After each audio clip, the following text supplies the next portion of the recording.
जय आदिवासी मित्रांनो, तुम्ही पाहू शकता इथे नंदी महाराज पिंड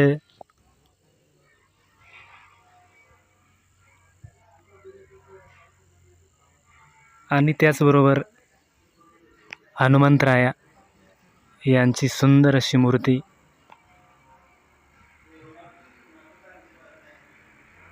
त्याचबरोबर गणेश, या सर्वांचं रंगकाम चालू आहे। ही सर्व तयारी चैत्री पौर्णिमा आहे म्हणून ही सर्व तयारी चालू आहे। जर तुम्हालाही रंगकाम करायचं असेल तर आमच्याशी नक्की संपर्क करा।